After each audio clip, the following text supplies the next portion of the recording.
Alright guys, welcome back to the channel. I am your Ice Dragon Rayron here. Got another manga spotlight video for you today. This time I've got the time I was reincarnated as a slime. Go ahead and look on the back little excerpt here and take a look to see what this manga is all about. Alright, so new quest. Average, unexceptional 37-year-old salaryman Saratu Mikami was found himself in a gooey situation. After getting killed while saving his co-workers' lives, he gets a new lease on life. Just not the life he was expecting. He has been reincarnated into a fantasy world as a magic-wielding slime creature.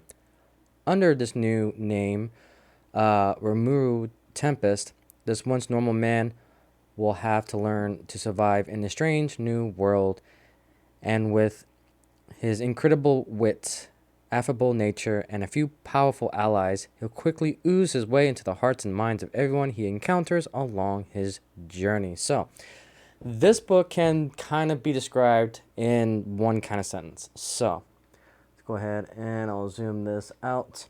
So basically, I'm going to be talking about spoilers, so if you want to get spoiled, obviously, feel free to watch this video at a later time. But let's go ahead and look at the chapters here.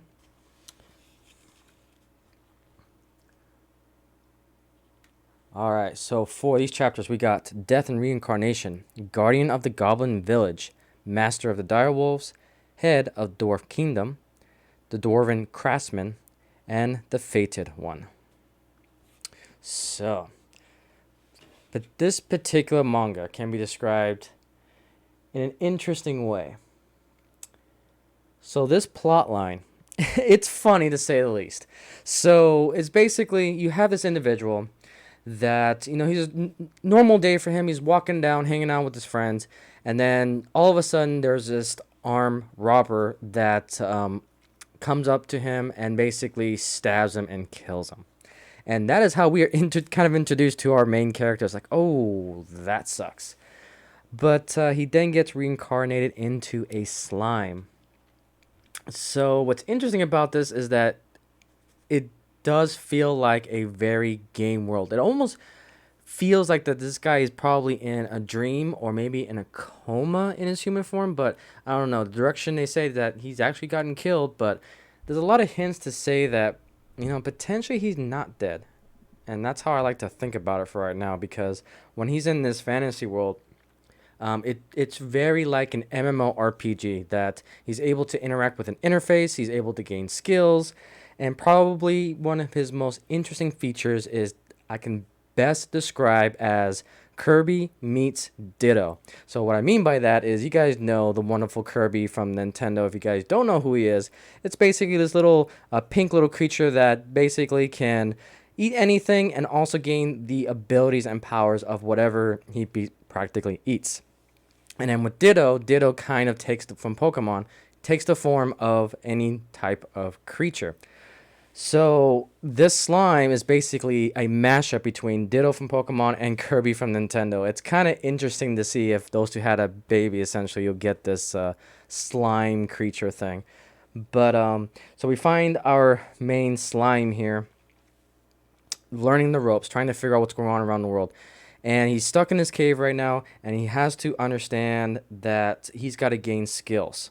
And so he realizes that he has some sort of narrator type of gamer interface type thing. It's hard to describe it, but he's able to interact with this set interface.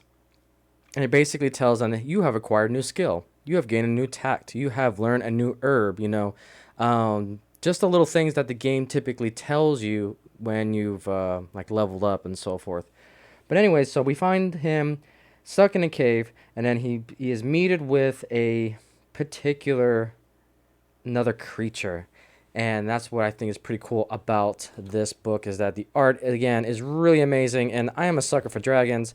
And we do have our first creature that our slime interacts with. And this is Veldora the Stormdragon. Pretty awesome artwork. I love how it takes up 2 pages. It just gives you a breadth of scale when it comes to the dragon and then the little slime here. But yeah, it's kind of cool. So But anyways, meets the dragon, and he is essentially able to free the dragon in a kind of roundabout way. He is able to absorb the dragon. Again, think of Kirby-ish mentality. And the weird thing about the story is that it doesn't really explain what happens when he eats set creatures. I assume they die. But anyways, it doesn't go too much into detail. But long story short, the slime is able to get the attacks and abilities and the shapeshifting form of whatever he eats, which is an interesting trait.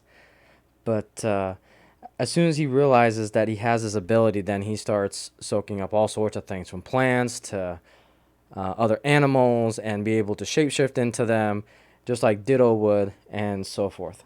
So, anyways, we find him traveling to a goblin town, and the goblins kind of respect him because the slime was able to do telekinesis and was able to speak their language and all these other things. So they started to worship the slime as kind of a god type of creature. And he then helps the goblin village by defending them against a direwolf attack. So he was able to defend them against direwolves, and then he is able to kill one of the wolves and then able to absorb the power essentially and able to shapeshift into a wolf. And then they basically are able to evolve because the slime, this is crazy to say the least, but because he named the goblins a certain name, because before they didn't have a name, and the wolves, they basically evolve. So you see the goblins become a more stronger type of version of themselves, and then dire wolves evolve into a tempest wolf, which is pretty cool.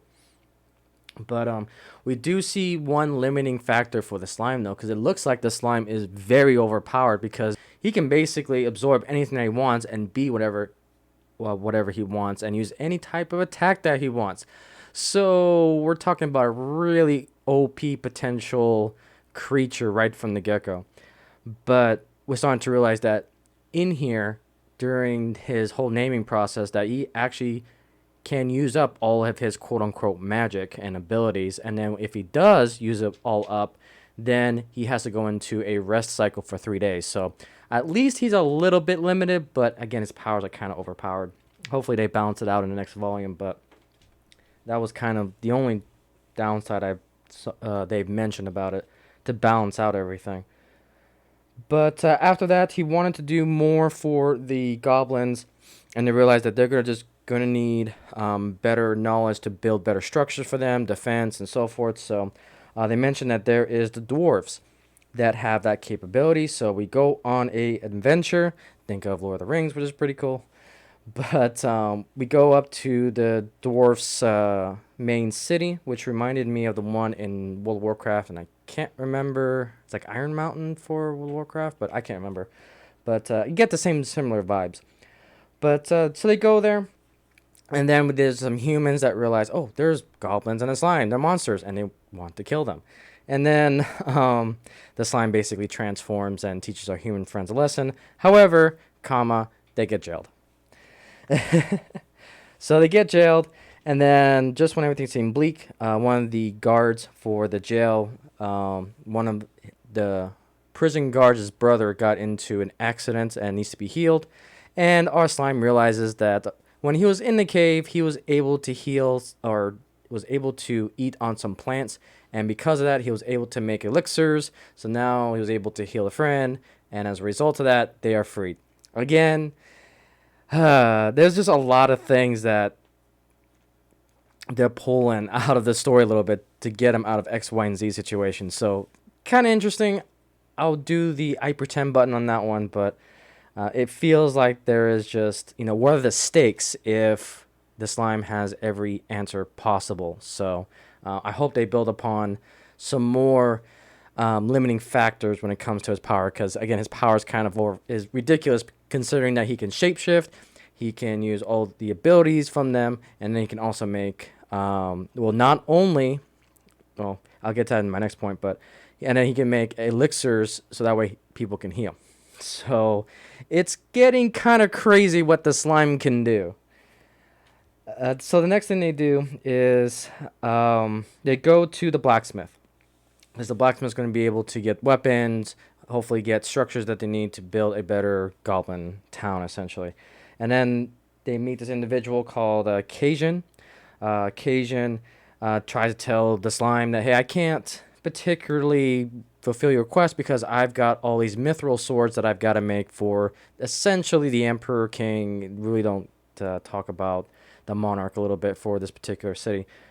But again, there's another answer to everything. The slime, during his time in the cave, was able to find some ore. Turns out that ore was mithril to basically copy the sword that he need, that the blacksmith needs. So again, the slime is overpowered.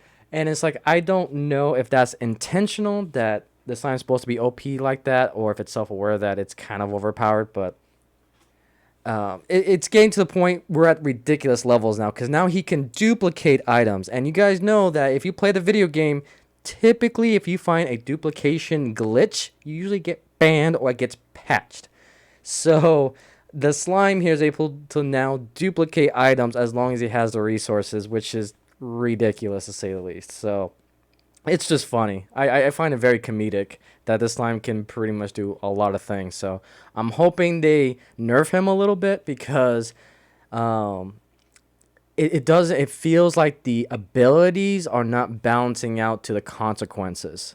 So I always believe that if you have like a very strong power, there needs to be some sort of balancing counter negative reaction to it, so that way it's a little bit more believable. But again, the slime, it is what it is. So anyways, he was able to make the swords, and then our blacksmith basically agrees to help our slime friend and take some, kind of rewards him a little bit too in generosity. And then there's a lot of female elves that get thrown into the mix. Very pretty drawings, to say the least. It was a great section. But after that, we've got kind of a member of the royal, I don't want to say royal family, but it's more of the higher up echelon, essentially. And he basically antagonizes the blacksmith, and the blacksmith basically punches his lights out.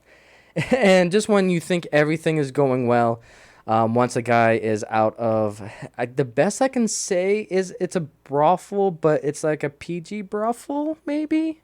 It's the best way I can describe it from our situation. But anyways, our slime was able to, right when they were getting ready to go and do the deeds for the Goblin City, they are obviously arrested by the police force that's there. I don't know what they call it, the knights there for our main, looks like they're setting up for the main antagonist of the story.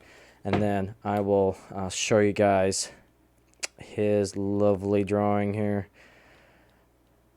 Get to it. So this guy right here. So the armed nation of Dwargan is ruled by this man, Gazel Dwargo, and he exudes true power. So there we get kind of our first look of kind of a ruler.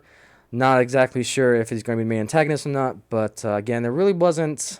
There's a small antagonist in this, but it's not really like the overall main. But I also liked how they did this over here, Reincarnation in Volume 2.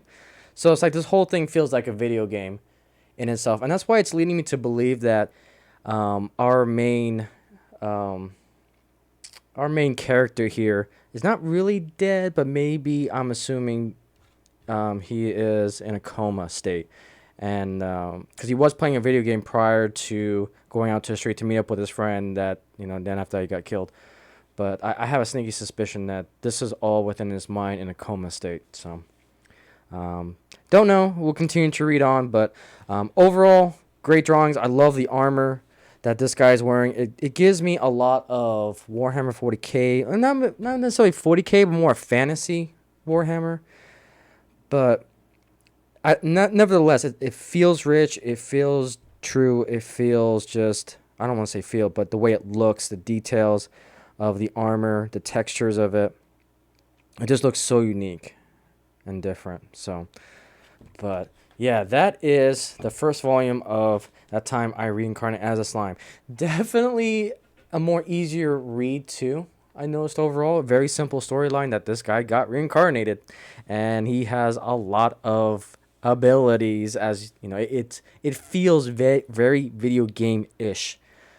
That it feels like you're playing the slime and just learning the new skills and so forth. So maybe that's why we don't have a lot of counterbalance when it comes to his power, because as you play a character, you can get kind of overpowered a little bit.